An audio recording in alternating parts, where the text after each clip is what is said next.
What up, Internet? Gigs here, back to make another video. It's been quite a while since my last one.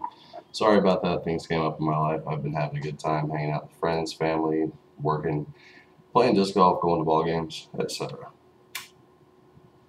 Anyway, since the day of my last video, I've actually been planning on making this video.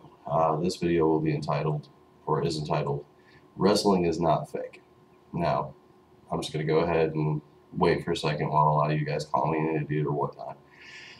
But you're missing a crucial point. There's a huge difference between scripted or choreographed and fake. Fake implies that there's no possibility of danger, that the whole thing is done with special effects or wire fighting, things of that nature. Now, what these guys do is classified as sports entertainment and not sports, but they're still very impressive athletes. These guys go out and do things week after week. The majority of us can't even think about doing. I mean, do you think you can do a moonsault from the, top rope of a ring? I doubt it. Or maybe some of you can because you do the amateur wrestling and therefore know how real wrestling can be.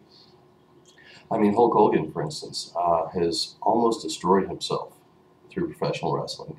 He has done so much irreversible damage to his back that if he were to get slammed wrong at this point, he can end up paralyzed. He's had multiple surgeries on his back.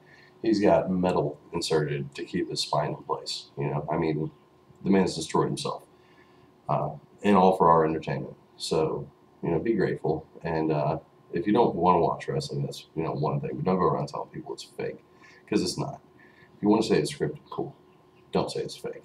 In my opinion, personally, wrestling actually comes from a long time ago in ancient Japan. They'd have plays that people could go watch before movie theater, before television, before radio, or any of those other mediums of entertainment. They had playhouses, and in the playhouses, they'd have a lot of dramas or comedies for the women, or romances, whatever. For the men, they had basically their equivalent of an action movie, and it was essentially kung fu theater. And it would be storylines that we very much recognize now if you're a fan of kung fu movies, which I personally am.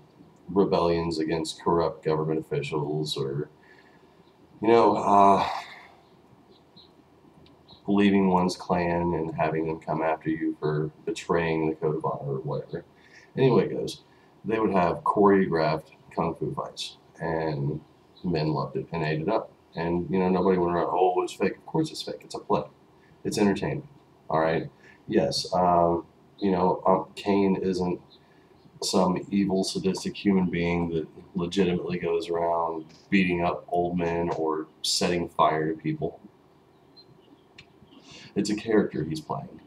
But when Kane chokeslam somebody, that shit hurts. When he punches somebody, yes, the punches are pulled to a degree, but that shit hurts.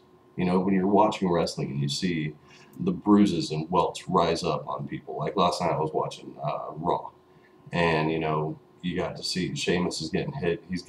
Sheamus is a super white guy anyway. He's got these big red marks on him. You know what I mean? Tensai had bruises and marks all over his ribs from body shots. That shit hurts. And it's unfair to categorize it as fake. It diminishes what they're doing. You know what I mean? It diminishes the amount of athletic ability involved in doing it. It diminishes the pain tolerance required for something like a ladder match. Or, do you think when a guy gets pulled down off a ladder and it hits a mat as hard as you do when you fall from a ladder, do you think that doesn't hurt? Yes, he's trained in how to fall correctly in a way that won't severely fuck himself up, but sometimes it does anyway. You know what I mean? Wrestlers have to take breaks from professional wrestling due to concussions gotten in matches, due to broken bones, due to, internal bleeding.